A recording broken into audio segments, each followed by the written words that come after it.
Right, thank you very much. Good morning, Mr. Oppenheimer. Good morning, Mr. Malema. Morning.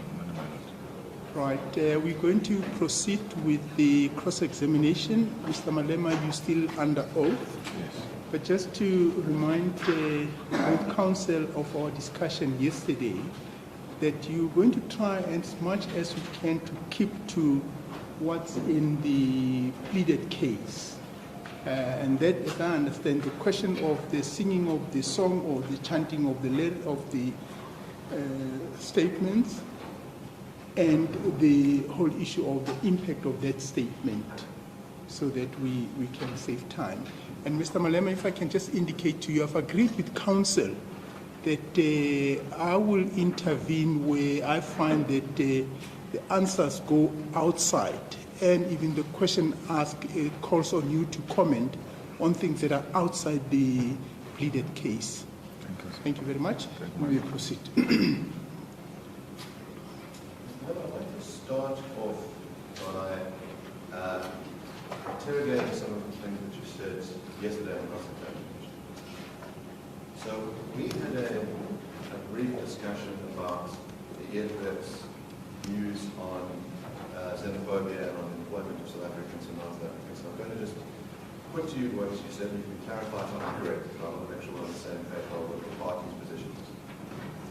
What I understand the party's position is that there ought to be a ratio that allows the integration between non-South Africans and South Africans working in restaurants. Is that correct? Yes. And I've put forward a case where I said the party approached a restaurant where they had employed, I think, 34 foreigners and 8 South Africans. They come in and said, we'd like that ratio reversed. You said that is, and then I said, my application with that was that would result in people being fired. And then your response was, we're not going to be fired. Is that correct? Yes. And then you asked me to produce evidence of that.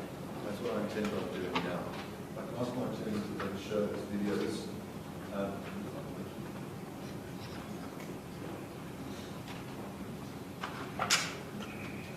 Yes, I'll start with the video. Just introduce the video.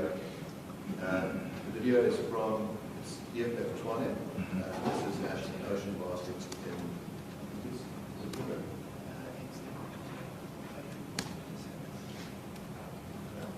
Ocean Basket in Victoria. So I'm going to give you 2 weeks. Within 2 weeks we are coming here and we want to check this number. It must be at least for a start 9 foreigners and 25 South Africans. It's for a start. But our plan is 100%. There's no scheme that maybe let's assist each other. What makes you to hire foreigners and exclude South Africans? No, so that's what I wanted to say earlier. You've got to take into context. Some of these people have been here for very long. I mean, most of my staff have been here for 5 years. Now, in that video, first of all, are those members of your party? Yes, that is the chairperson of Tshwane, Obake. Now, Obake says, I'm going to come back in 2 weeks, and our first step is a reversal of these numbers. In other words, you currently employ 34 foreigners and 8 South Africans, that must reverse. And then the step is, but our ultimate aim is 100% South African. Now, how do you square that with what you stated earlier? Yes, Mr. Kasiboto. Your Lordship, there's a difficulty. It does not say 100% South African. If council wants to make that link, then he must make that link, but those are not the words that have been used. I think that's fair. In other words, what is said is, he said, I'll state what he says. There must be a reversal of those numbers. So there are currently 34 foreigners and 8 South Africans. It must be the other way around within 2 weeks. And then after that, it must be 100%. What does that 100% mean? I don't know. You should have summoned him and asked him. You don't know? I'm not Obake. Yes. I represent Julius Malema and the EFF. You represent The EFF position is that we should have a balanced ratio on the shop floor. And that remains the position of the EFF. My Lord, when it comes to this video, when it came out, I publicly condemned this and distanced the EFF from these types of utterances, because that is not the EFF position. And to that effect, I've asked my office to provide the video to our legal representatives where I publicly distance the EFF from this type of utterances. There will be such characters, my lord, in any organization who go around saying certain things, and when you condemn them, they call you dictator and all manner of things. But they do this type of nonsensical things that are unacceptable. I'm very glad to hear you denouncing the behavior of members of the party, and I will ask you whether you will denounce members of the party throughout this. I've distanced the EFF from that long time ago. I didn't need you. I've done it even before you. I'd now like to turn to another piece of evidence that you gave regarding your Facebook page. Now, your evidence is that you do not have a Facebook page. Yes. You don't have a Facebook profile. Yes. I don't have anything Facebook. Now, Mr. Ritz's evidence, you sort of said, you used this as well to say the whole of Mr. Ritz's book can be discredited because you referenced as a supporter of yours writing on a Facebook page. I can't hear that. You made a claim yesterday saying that Mr. Ritz's book can be discredited because in the book there is an allegation that one of your supporters wrote on the Julius Malema Facebook page and made a statement. You say, I don't have a Facebook page. Is that correct? You see, you say, you never said one of Julius Malema's supporters wrote on the Facebook. My lord, as I understand it, it was put in this court that I wrote on a Facebook, on my Facebook page, and then it later changed to Facebook profile. I don't know what is a Facebook page. I don't know what is a Facebook profile. It was alleged it's me. And I said, I've never had any of those things. Now, the new last night development is that it's a supporter of Julius Malema who wrote on Julius Malema's Facebook page. I wouldn't answer anything Facebook because I've got no Facebook. I don't even know how it works. Well, Mr. Oppenheimer, if I recall, the issue of the Facebook profile and somebody posting, that was put earlier on. But I think when Mr. Malema, and I could check my notes, but I think when he came onto the stand, what was put to him was that he has a Facebook page and a Facebook profile. I don't think it was ever put to him in evidence in chief that somebody has posted on his book. Yes, my lord. So let's have some clarity. The evidence in the book and the evidence as read out by Mr. Roots. No, I understand what's in the book and what has been said, but I think in fairness to him, it should be put to him that someone else had actually posted, if it's on his Facebook or on the Facebook of that person. Yes. That's all I'm saying. I say, let it be fair to the witness. Well, I want to be entirely fair to the witness, but we must be fair to what was actually led in the court. Yes. And what's happening is this clever sleight of hand to say, I don't have a Facebook page, I don't post anything on my Facebook page. But that's not the issue that's been alleged. What's been alleged from the start is that supporters of Mr. Malema have posted, and that's what's in the book. And if we go to page 208 of the book, I can read that out. And then if he wants to deny that, accept that, and tell us what he's done is set up a fake. In other words, a false assertion. In other words, that we asserted that he had said things on Facebook. No, I don't think it's necessary to read from the book. It's just going to consume more time. I think what needs to be put to him is that this is what's stated in the book, and this is also what's stated that someone posted, because that has never been taken to in evidence in chief. So yes, that's all I'm saying. Yes. So then, in other words, the complainant's case has not been that you have posted something on Facebook. The complainant's case, as written in the book, refers to supporters. Now, at page 208 of the book, I gather that you would not like to copy the book in front of you, but you want to change your mind. I don't read racist Bibles. Let's just pause there for a second. I've noticed you have a certain habit which is that when things get difficult for you, you start alleging racism. All right, that's part of your strategy. You will never be difficult to me. Not you, not those who came before you. None of you can be difficult to me. You have met a different animal here. Never. Let's proceed. So at page 208 of the book, it says, meanwhile, a Malema supporter started publishing updates about farm attacks on Malema's Facebook page every few hours. The page had about 12,000 followers at the time. One of the posts stated 3,000 farmers dead since 94. We lost more people than that. We are far from being even. So kill the poor, kill the farmer. And further down it says, another Malema supporter posted on his public page. You fucking white pigs, Malema is our leader. He will kill Zuma within 6 weeks. Look, go ahead, my fellow black people. We will then take our land, and every trespasser, namely white Boers, we will rape them, and rape until the last breath is out. White cities burned, specifically those in Pretoria and Freebies. Men will be tortured while I take the death and spread on the mission. Colin, we should stand together and rape these fuckers. It is true that Malema said silently we shall kill them. Police will stand together. Our leader will lead us to take our land over. Mandela will smile again. White knives were coming for you. Households will be broken into. Families will be slaughtered.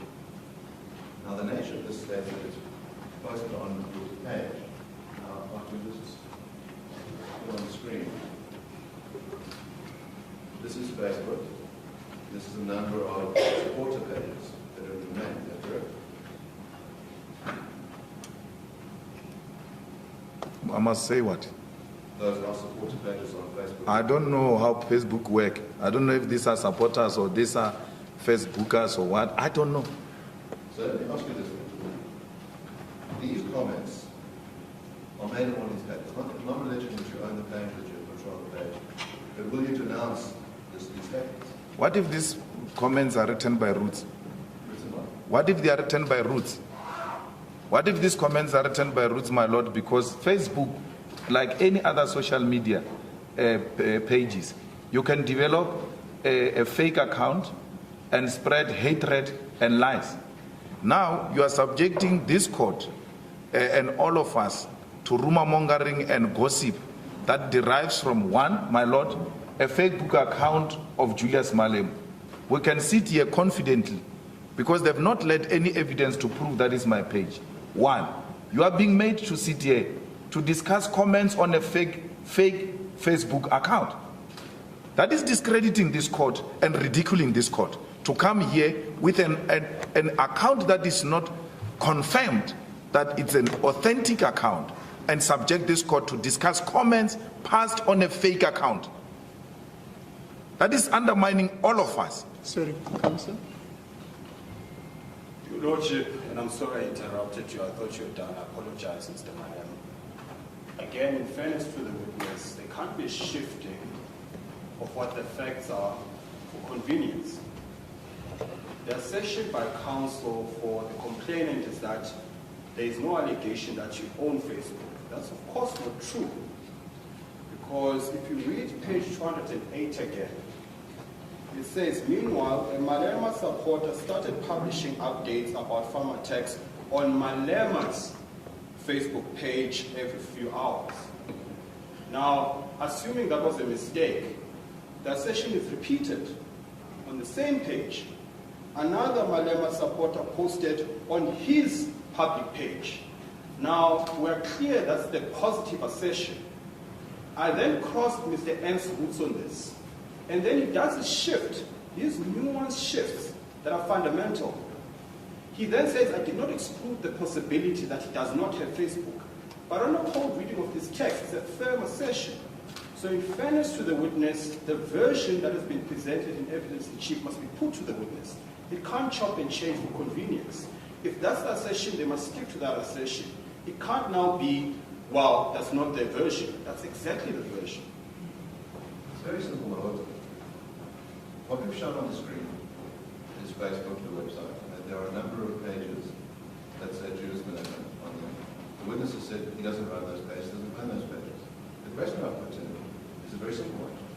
Will he denounce the contents of what he said? You might say, I don't know who that person is, but what they've said, I denounce it, or I support it. It's a very simple question. Yes, Mr. Malema. It's belittling for me to come sit here and be asked to condemn the comments of a fake account, my lord. I must be condemning comments of computers, of things that we can't confirm if these are real human beings, if these things are not written by the same people because they want to discredit us. The essence of your answer, sorry to interrupt you, Mr. Malema, the essence of your answer is you have no knowledge about that Facebook page. You don't know who has actually posted. There are possibly other people that may have posted the statements on that Facebook. So you deny that. The question that's now being asked is, would you condemn them? And as I understand, your answer is also, I can't condemn because I don't know what this comes from. I can't condemn faceless people. Okay. That's the answer, Mr. Oppenheimer? I understand. So in other words, you do not condemn those statements, is that your answer? No, I can't condemn statements of fake accounts. Okay. I'd like to turn to another statement that was made. You played footage, the council played footage of Tabambeki and TRC, and at the end of that, there is a statement by one of the commissioners about Simbamba. Now, the impression that's created is that Simbamba, the lullaby, is about breaking the neck of the baby. That's the impression that you've created, is that correct? Created by who? Well, by the footage. Is that what the footage states? Say, I don't know what that song says. It's in Afrikaans. And my counsel tried to interpret it, and I said, if that is the interpretation, it sounds violent. I can't make my children sleep through singing violence to them. But if you want to put my counsel on trial, you're free to do that. I'm just going to put you what the song is actually about, which is that the song Simbamba refers to Sin-Mamba, which is to see the snake, the mamba, and it is about breaking the snake's neck.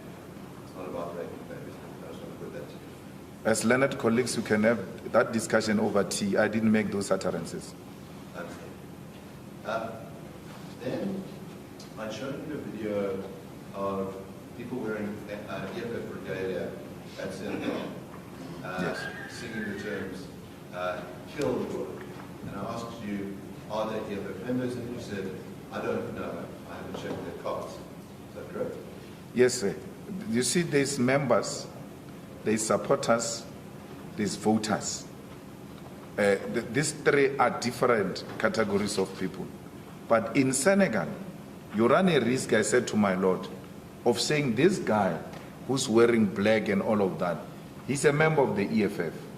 And then this guy comes the following day in public and says, I lied under oath that he's a member of the EFF. He is not a member of the EFF, and he denounces me. So I can't sit here and take a risk of being accused of lying under oath because I can't confirm his membership. Yes. Now, I'm very glad you drew that distinction for us about members, supporters, and voters. Do you exercise influence over your members? Yeah. And over your supporters? Yeah. And over the voters? Yeah.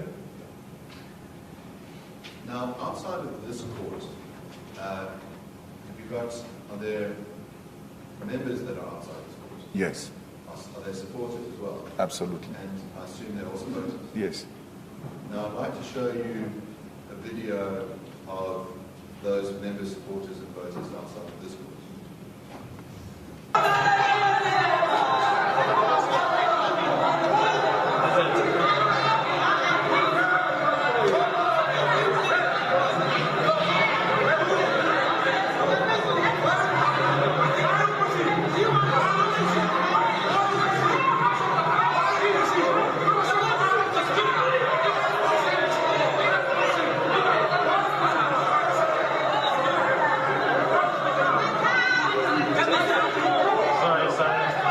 Sorry, guys.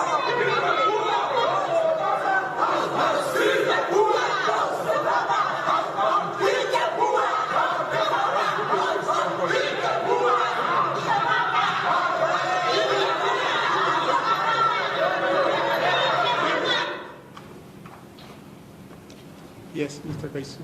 Your Lordship, we're back here. The agreement earlier was Whether this will form part of evidence or not will be determined by the application that my counsel undertook to present to the court, and then we deal with it there and then. Here we see it being plain out as evidence. No, I think it's important that members given an opportunity to respond to it. There have been new videos that have been added throughout the documents. But Mr. Oppenheimer, as I said earlier, aren't those new complaints? No. This is, in other words, this is one of the questions before this court is what Mr. Milena's views are on singing the chant, shoot to kill, kill to work, and what the parties' views are on that. And I've shown evidence of the party, and there's a dispute as to whether it's supporters or members in Senegal singing the chant, kill the work. And I want to put to the witness further iterations of that. You should be given an opportunity to respond to it to be better.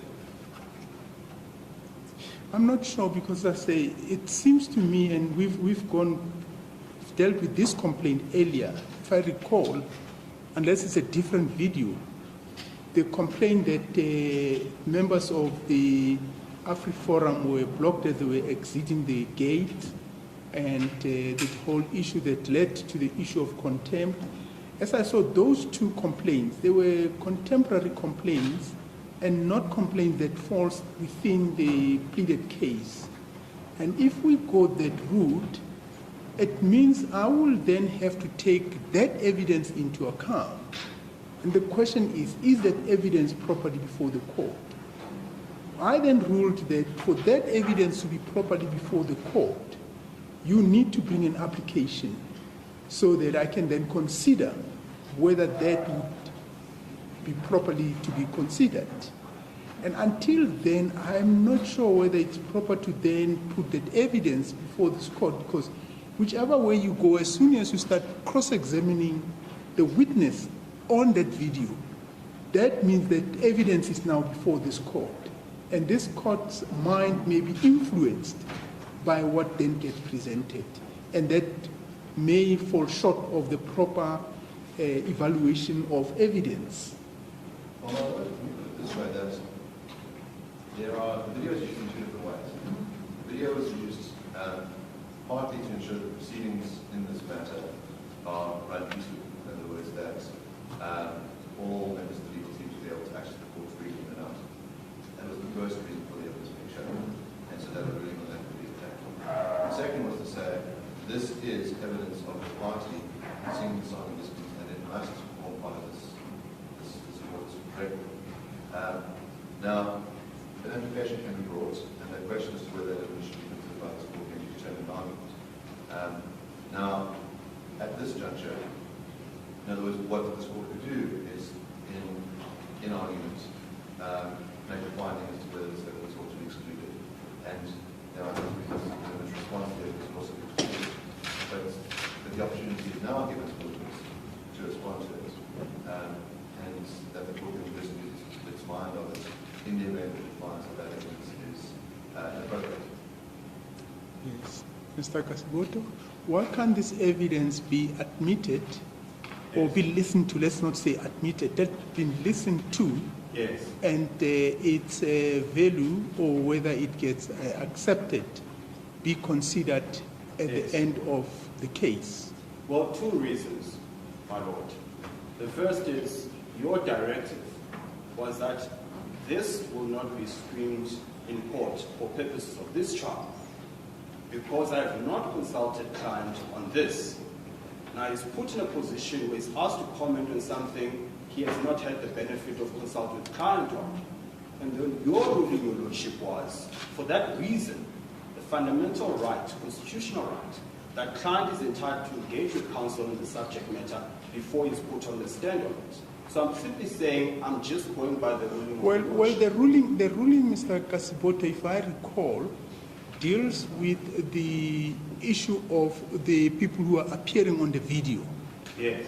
Who were singing outside the gate of the court. And I said it would be unfair for the complainant to play the video and adduce evidence in relation to the conduct of people who have not been given an opportunity to say, yes, indeed, it's us there, and what were we doing, were we singing or were we not singing. That's the essence of the ruling that I made. Yes. Now, yes, I hear what you're saying. In the case of the present witness, Mr. Malema, you may have not been able to consult with him about the video, which brings a different turn to it. But what I was putting to you is the proposition made by Mr. Oppenheimer is the evidence can be heard, and it can then, at the end of the hearing, be weighed as to whether it's evidence to be admitted or whether any weight should be granted, should be given to that evidence. Well, Your Lordship, if the understanding at the start was what my learned friend is proposing, perhaps there's something to be said. The difference is this. The purpose of this video being played on the particular day it was played was for one reason and one reason only. It was to ask Your Lordship to make a ruling about access to court. It had absolutely nothing to do with it being evidence. Now, for the first time, we're hearing that it's supposed to be part of the evidence. What we would have done, if that was the understanding, my client is going to ask about who these members are. What song are they singing? Who are they? Can you identify them? On the spot. Surely that can't be right, particularly if it's going to have an implication on the outcome. All I'm simply saying is, Your Lordship, let's focus. Let's stick to your ruling. Your ruling was this can't be used as evidence until a proper application has been brought. Okay. Mr. Oppenheimer. A few things.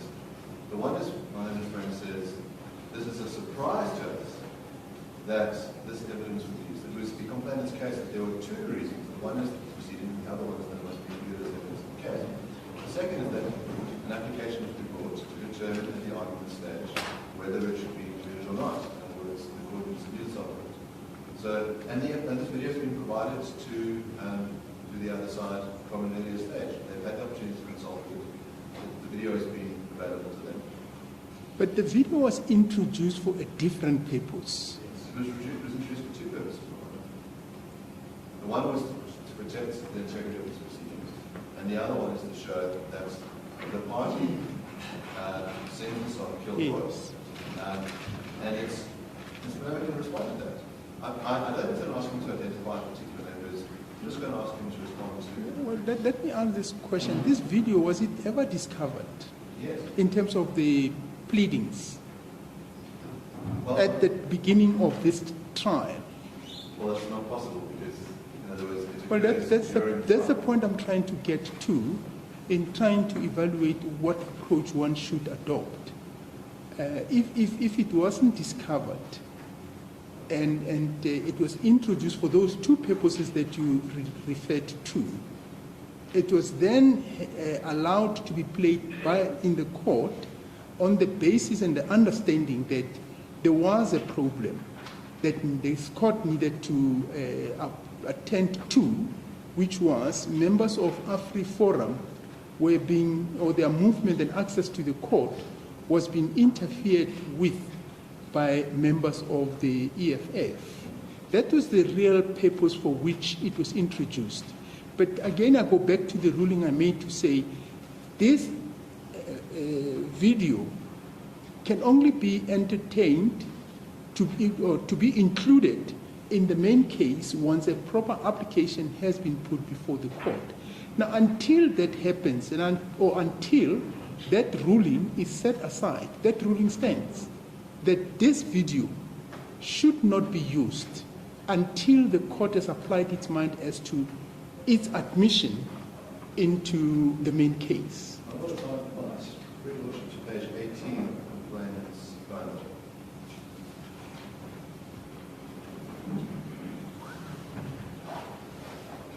At paragraph 44, man says it is not the position that the instances referred to above are the only instances where the respondents have engaged in hate speech and something to cause violence and harm and racial discrimination and targeting. There are instances recorded on video and they demonstrate some of the instances where the respondents have been guilty of hate speech. If this matter is referred to an urgent court hearing, the complainant reserves the right to supplemented papers and use evidence to include other relevant information. In other words, the nature of the political proceedings is different to ordinary civil litigation. that it's an inquiry. It's not a purely mere adversarial system. Throughout this matter, the documents that have been referred to have been supplemented continuously. New things have been added. This is... No, understand that, Mr. Oppenheimer, there is an instance where I think there was the book, the other book which was introduced, came into the middle of it. But that was because both parties were in agreement as to what approach to adopt. But here now, the court is faced with a situation where there is a disagreement between the parties, and that's why I'm raising this question of whether the rules. I did not understand that this court necessarily means that all the rules applicable to guide the court in dealing with disputes and matters that arises has been put aside. Those rules still apply, but my understanding of the law is in applying those rules, the court has to be alive and adopt a much more flexible approach to dealing with the issues. But here we're dealing with a fundamental issue that relates to a witness who firstly wasn't present and when this incident occurred. Secondly, that evidence has not been formally admitted in court, and the court has expressly stated that it could not be admitted. But let me propose this as a way to resolve this and move forward. Mr. Kasiboto, let me address myself to yourself. You've had my view about what the status of this video is. The defendant's, the applicant, the complainant's case now is we would like to play this video and we would like the witness to comment on it. Your complaint is, yes, one, the court has already ruled that it must not be played until there's application to admit. Two, that this witness has not had an opportunity to be taken through what the video is about. That seems to be fair. However, at the same time, one has to balance that also with what they have pleaded in their papers and what was the agreement between the parties, not only here in court, but also in chambers. In fact, it was moved by both of you in chambers that I should be flexible in terms of allowing materials being introduced as we go along. And as I understand, that's in the spirit of why this court was constituted in the manner that it has by the legislature. What if the ruling that, or let me put it this other way, what if we were to say, in as far as this video is concerned, the use of this video is concerned, that matter stands down. Once you have had an opportunity to consult with the witness, Mr. Malema, on the video, then that could form part of the application that could be brought. In other words, that application that I've already ruled upon could be heard. And if I find that indeed this video can be used in the main case, not in the interlocutory that was brought, then we may request Mr. Malema to come back. What's your view on that? I've got a view on it, Your Lordship. If the court is so minded, can I literally take a minute to consult with my attorneys, take instructions, try and persuade them to my view, and then respond to Your Lordship in literally a minute? Okay. A suggestion is what obviate the need for us to Well, let's give him a chance so that he can hear you when you make the suggestion.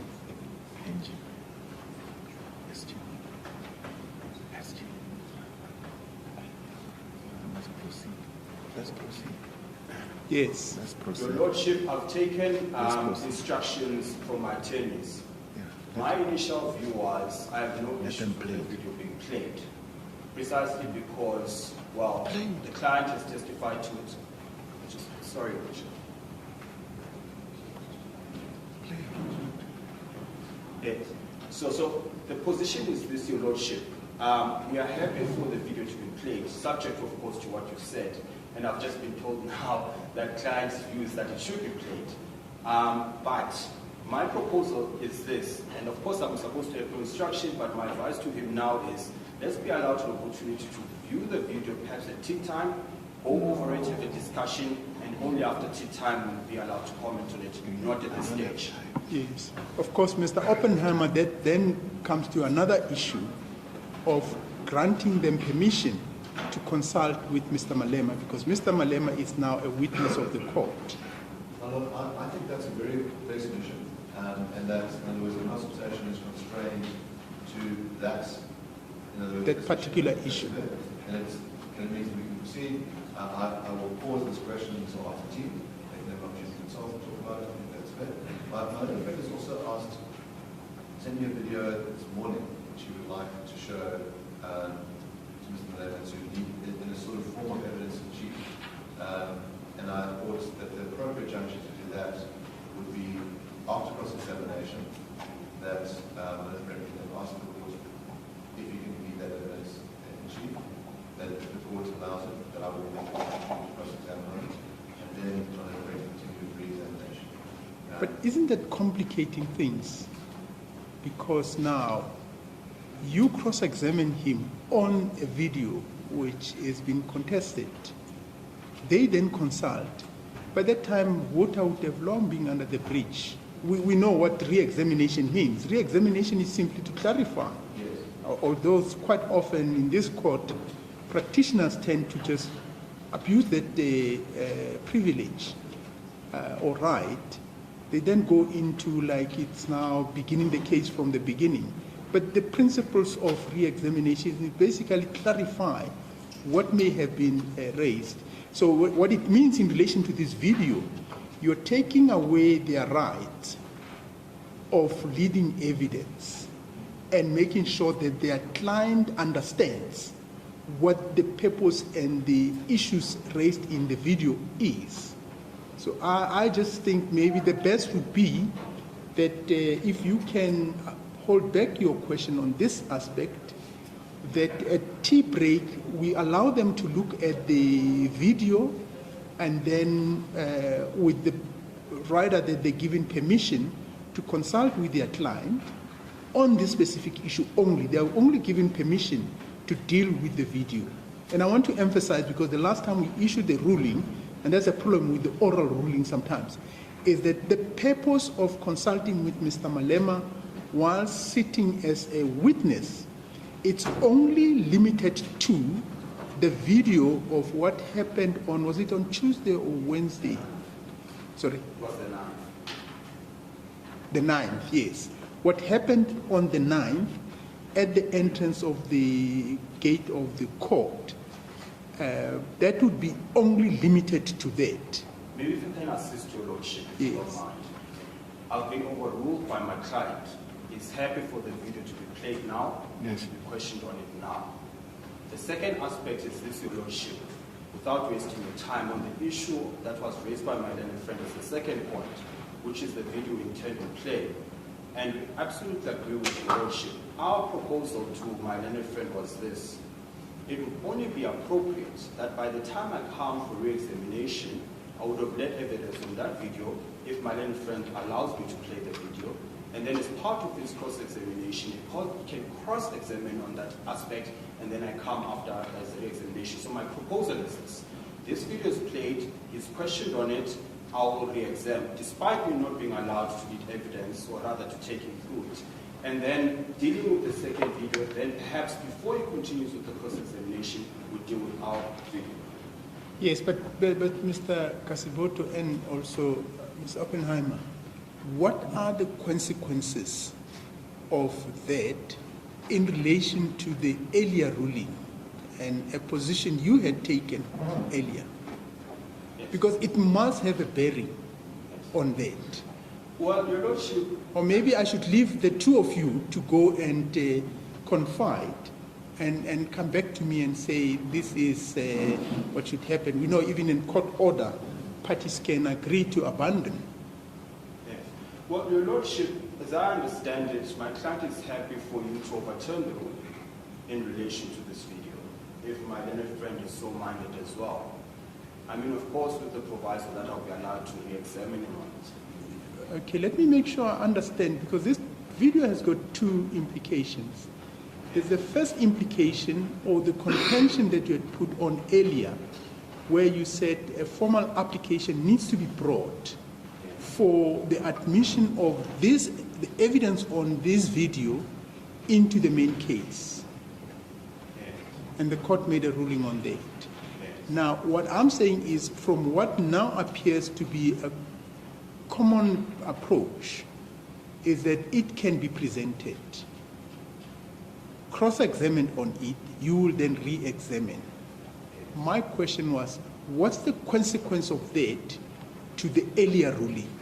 Because I'm saying it's bound to have an implication. I don't think it's a neutral, it would come out as a neutral outcome. I agree with your Lordship. The position is this, your Lordship. Your ruling insofar as that the admissibility of the evidence is concerned, an application has to be brought. All my client is simply saying is he's happy with the proposal of counsel overruling me by the Okay. saying he's happy for the video to be played, to be questioned on it, I re-examine, and a substantive application nonetheless has to be brought. Thank you very much. Mr. Oppenheimer, you may proceed with your questions, and can we, I think you were just about to replay, or had it been played? Just given the longest I think the period we've taken in debating this, I think in the benefit of the witness, let it be replayed.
Sorry, guys.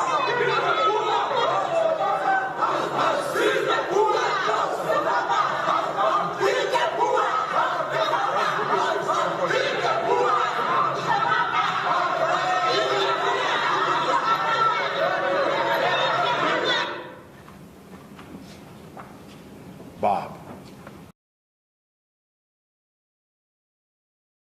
Mr. Lemo, is it correct that those people members of the party? I don't know. Are they supporters? I don't know. Are they wearing their propaganda? Yes. Are they chanting the words, kill the Boer, the farmer? Yes. Do you denounce them doing that? I don't. I told you I can sing it myself. You can sing it yourself? Yes, I said this earlier on. The people are being firstly pushed at the gate there. I don't know what happened, what is the situation there. Then they say, don't push, don't push, don't push it. Then from there they start chanting, kill the Boer, kill the farmer. I don't know what happened. Now, what's so interesting about your case is that you've tried to walk this bizarre line. You say, they got the wrong man, I don't sing that song, I sing Kiss. And now you say, well, I would sing that song, and those supporters of mine are singing that song. I said that when I started my Lord, that I will sing it. I just take a decision not to sing it. But it doesn't mean I won't sing it. Let me ask you a related question. The complainant has sought in its relief to declare the song and the iteration of the song that includes Kiss as hate speech, and to interdict all three respondents, yourself, Mr. Ndlozi, and the EFF, from singing that song. If the court so orders, that you are inspected for singing that song? Will you comply? Well, I will respect the court, but the court would have declared that our struggle was a hate, because we sing the songs that were sang by those who came before us. They were not haters, they were liberators, and their songs still have a place today. My Lord, as a younger generation in the struggle, we sing the songs those who came before us sang, to put ourselves in the position they were before. And like we said, our songs are not in any way meant to engage in any literal engagement. They are songs for that purpose of the revolution, not to attack anyone. My Lord, from the times of Shaka Zulu until today, I've never heard that black people were given instruction to attack through song. When the Zulu warriors declared, Bulalan Abatagat, they were not singing, they gave a clear command. We don't give a command through singing. When it is time to give a command, we'll give that command. And therefore singing will never be confused for command. It is what it is. It's a chant, it's a singing, and in African culture, singing is not taken in a literal meaning. Your testimony yesterday, when we played your singing of the song, and I asked you what does shoot to kill mean, you said it is an instruction to kill. I said to you, the one you're playing for me there, it's a chant. It's a chant, we are chanting.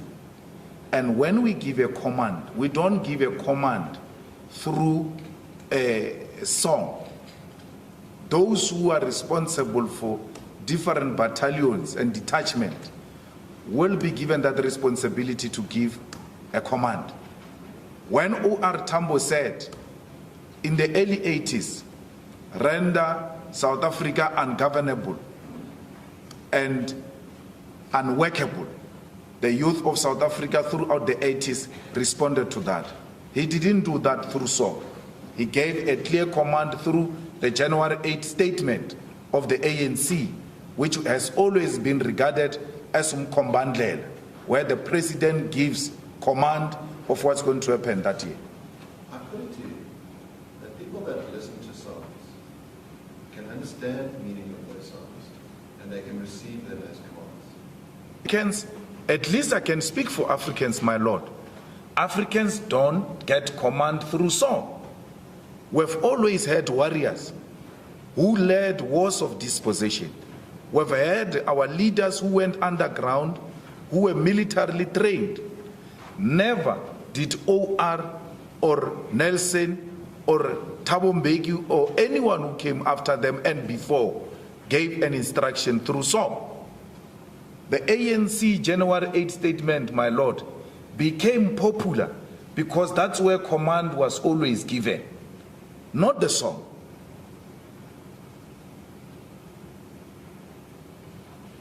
I'm still to wait for example where the masses of our people were given an instruction through song to go and attack.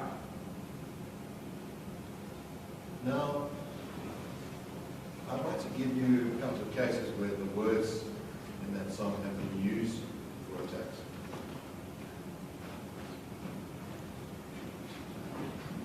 Well, I can refer the court to page 2612 of the case notes.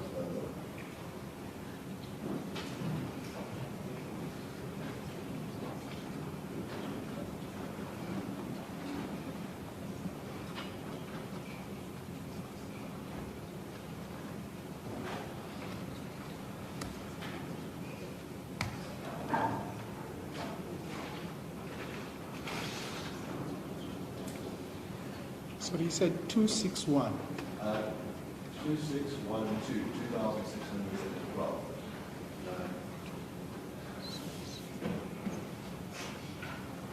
Well, this is an article from the South African. The title of the article is "Couple Survive Brutal Farm Attack After Pro EFF Slogans Painted on the Door." that is an image of the house, and it states there, ROKU, Viva Juju, Viva EFF. Now, what happens, what the article tells after that, 6 weeks later, is that the residents of that house within weeks of the attack. So, Mr. Mayor, I put it to you that the slogans in your chart are not just constrained to the space of singing. They have a real effect in the world. People are using those slogans, firstly, to intimidate people, and then secondly, to attack them. And those words have real consequences. My Lord, the EFF was formed in 2013. This song was sang way before the formation of the EFF.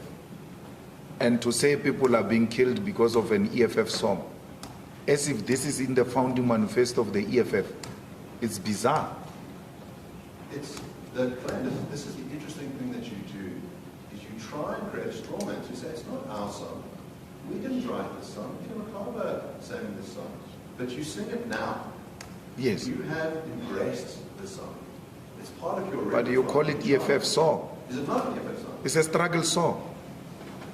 Is it a song sung by the EFF? My Lord, the EFF cannot expropriate this song without compensation. It belongs to the struggle. It's a struggle song. Is it a song that the EFF sing? We sing it, yes, but it's to coin it an EFF song, that's being short-sighted. It comes long before that.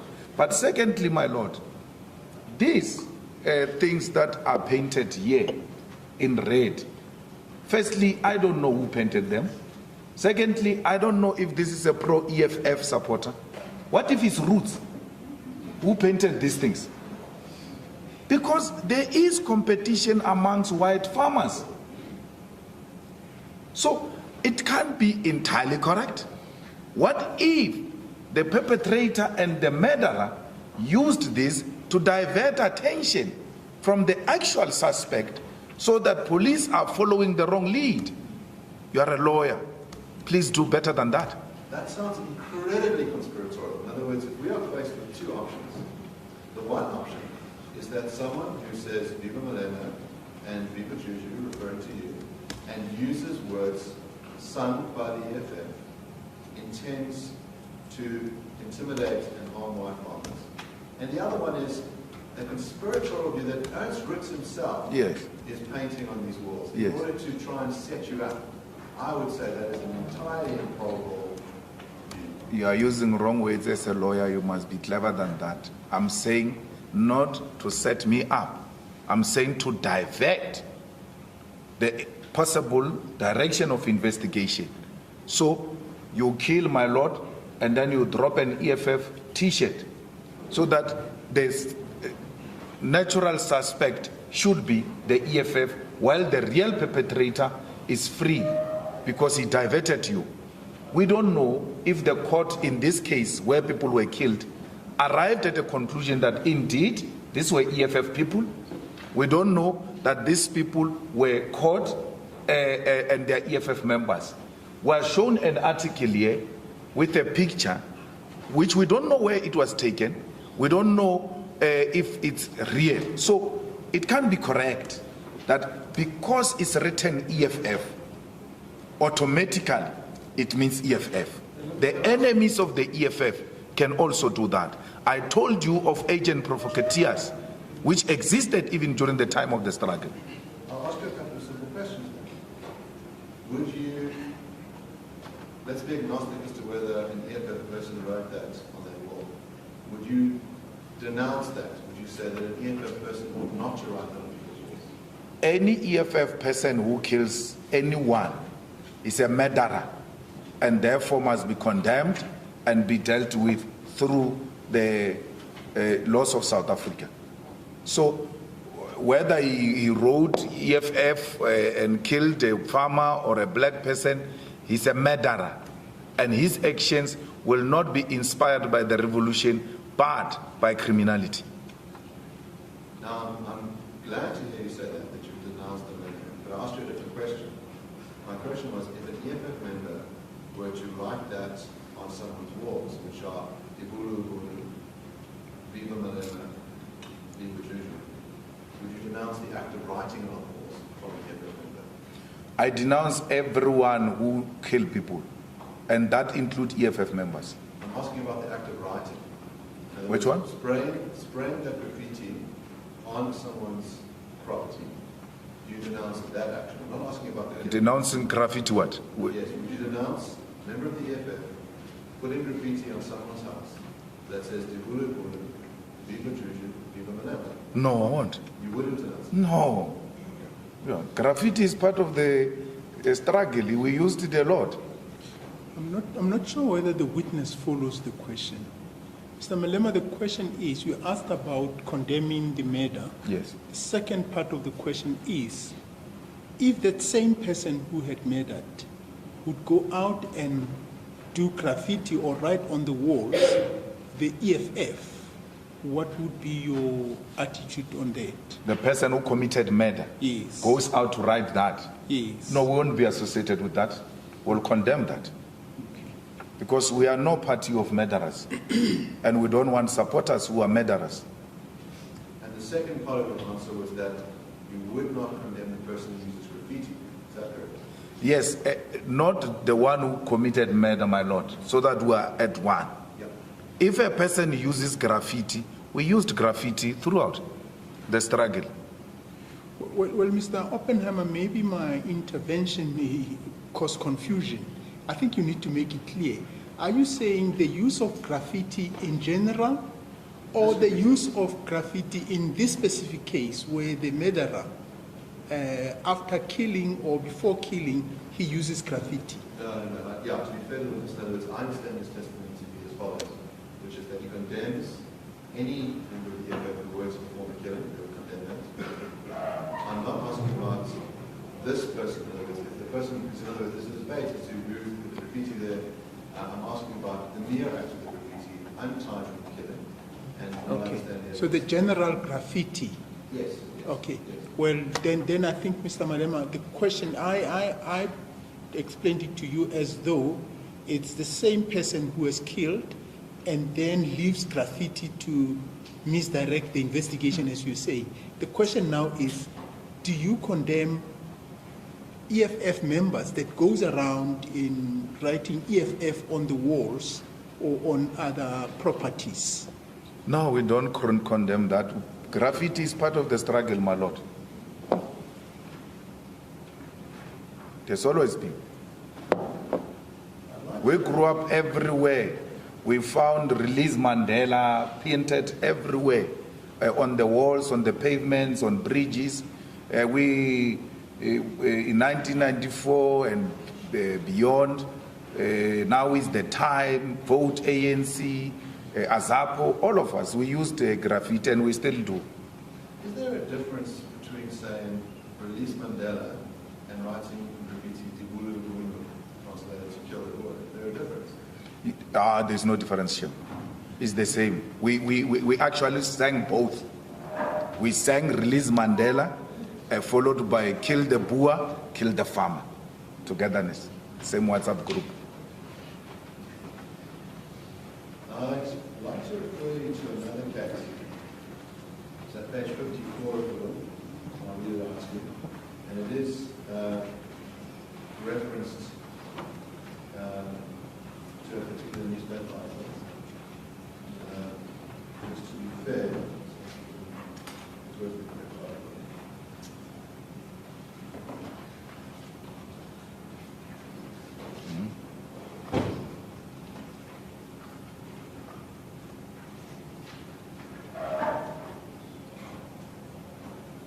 The footnote references on page 356. It is footnote 11. It's from South Africa Today, 14th of June 2016. Article entitled "Shocking Hate Crimes Farmers in South Africa." The book says, on 6th of March 2009, Alice Lotta, at the age of 76, and her daughter Helen, at the age of 57, were tortured to death on their farm in Enrich, near Balkans, the Free State. Their home was several hundred meters from the enrich station. Both women were tortured for hours, being stabbed with broken glass bottles in their vaginas.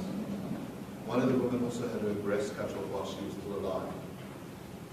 Ellen's injuries were so extreme that the medical examiner was unable to tell if she had also been raped. Alice had been stabbed in the neck and throat and had drowned in her own blood. Their blood was used to write the words, "Kill the Boer," on the walls of their homestead. What's your reaction to that? It's a criminality. It's a criminality, my lord. People commit criminality and write whatever they want to write. There is another case of a white farmer who killed a 13-year-old as we speak now. This case. I'm telling you now, I'm answering your question. I'm answering your question. Where a young man's private parts and all of that were cut and buried by a white farmer. Why are you not citing it there? What was written after that? Let's think about your case. You're giving a case of a white farmer who cuts off the private parts of, what you said, of a black person. Yeah, a black young 13-year-old. Would you call that a crime? Would you call that a hate crime? It's murder. It's just murder. It's murder of a black 13-year-old who is allegedly, my lord, was stealing mangoes. Would you call it a racist murder? It's driven by racist motive. It is. Yes. Now, would you accept the same? Because the farmer is in a position of power. Okay. He unleashes power against the vulnerable. And the torturers who tortured this mother and daughter to death and then wrote the words, "Kill the Boer in blood," were they in a position of power over those two women? My lord, we don't know if they are farmers. We don't know their social standing. We don't know their relationship to the means of production. And at a face value, if you present it like that without those facts to me, it's murder. Now that just shows me how sick and twisted your ideological position is. You said in order to work out whether there's a power relationship, you need to know if those women are working class. That is outrageous. It's so obvious to every person in this court that a person who tortures another person to death exercises power over them, and you will not acknowledge that. Can you not see the problem with that? No, your definition of power is so naive and shallow. I talk power in terms of the relationship to the means of production. And I'm saying to you, my lord, any person in that position of the ownership of the means of production cannot go and do the things you're saying they've done. I don't know those people. You have not told me who they are. You have not told me, and all I know is that it's people who killed the people in the farm and road killed the farmer. I don't know their social standing. But the example I gave you, I know the social standing of the two parties involved. And the only thing that can motivate the farmer to do what he did, it's a hatred. Now this is what's astounding to me, as I said. You said the missing information, in order to come to a judgment about whether power was exercised, you need to know those people's class status, their relation to the means of production. That again shows me why your underlying ideological position, your embrace of communism, brings you to these absolutely untenable positions. We have to say, I'm going to reserve judgment as to whether this is a hate crime because I don't know their class position. But in the case where a farmer represents, you say, someone of a high class status, well then I don't need to reserve judgment. I can apply my mind because I can use the Marxist rhetoric, and that's sufficient to answer the question. And my point to you is that when you use this group analysis, you miss out on individual suffering. You discard an individual human rights framework, and you don't judge people based on the content of their individual actions. You say, I need to reserve judgment until I know what their class status is. And I put to you that that is morally untenable. No, once you don't put their class positioning to me, you can't blame it to me. I've put their class positioning to you. In my case, I said a farmer, a white farmer, killed a 13-year-old black boy. Both in terms of power relations, you can distinguish who's more powerful than the other. And what could be the reason? The only conclusion I arrived at is that this is an act of hatred. So in your case, you don't tell me the class positioning of these people. You don't tell me who they are. All you tell me is that they cut a breast of a woman and then they wrote on the wall that killed the farmer. How am I supposed to arrive at a class conclusion without the facts being presented before me?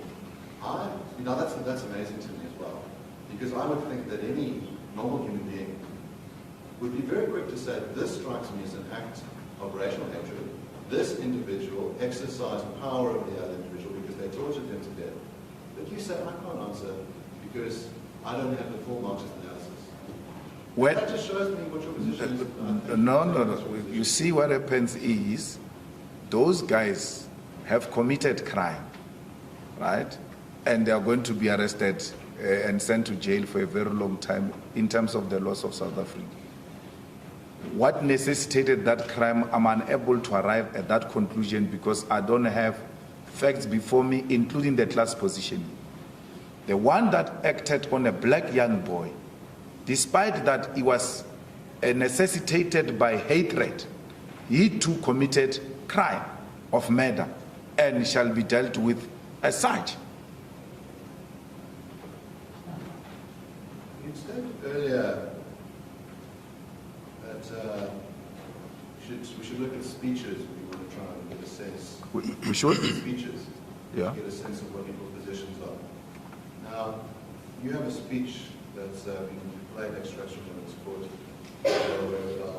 On page 203 of the book, this is an extract from your speech in Newcastle on the 7th of November, where you stated this phrase: "We are not calling for the slaughter of white people, at least for now."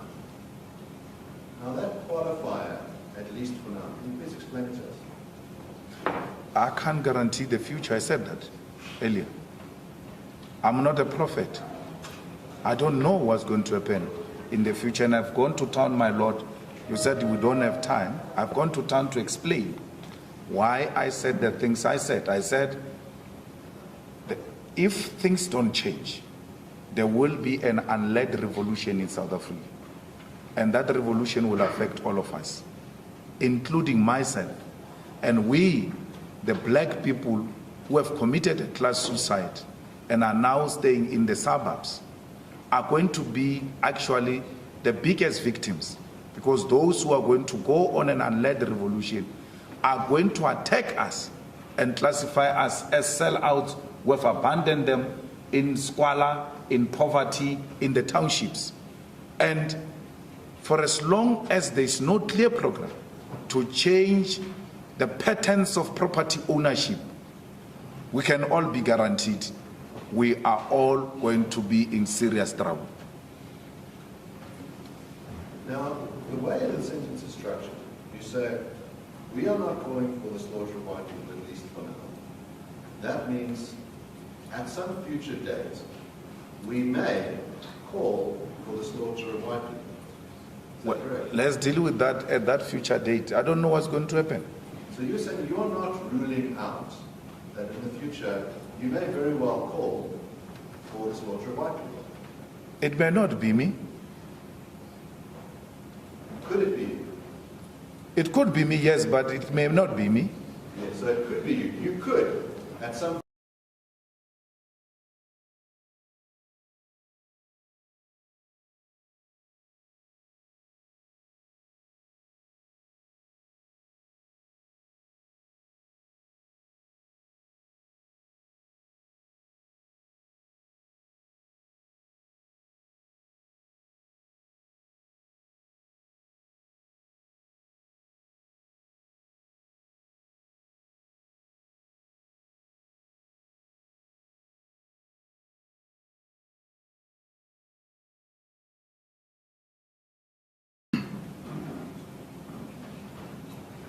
Now, yes.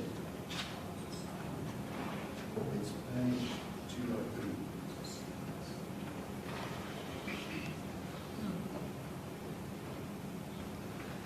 I'd like to read to you more from that speech. Then I'd like to read to you a response from James Meyerberg at Politics Group. here's the extract. This is at page 12 of the complainant's manual. So I'm here to disturb the white man's peace. They are right. The white man has been too comfortable for too long. We are here unashamedly to disturb the white man's peace because we have never known peace. We don't know what peace looks like. They have been living peacefully. They have been swimming in a pool of privilege. They have been enjoying themselves because they always owned our land. We, the rightful owners, our peace was disturbed by white man's arrival here. They committed a black genocide. They killed our people during land possession.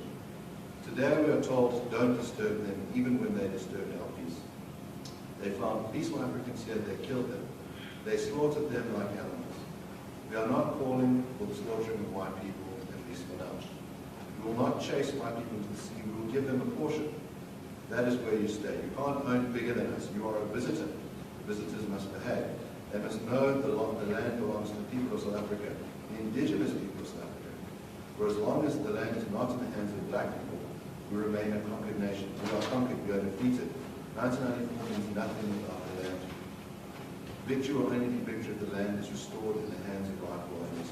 And rightful owners unashamedly is black people. No white person is a rightful owner of the land here in South Africa and in the whole of the African continent. This is our continent, it belongs to us.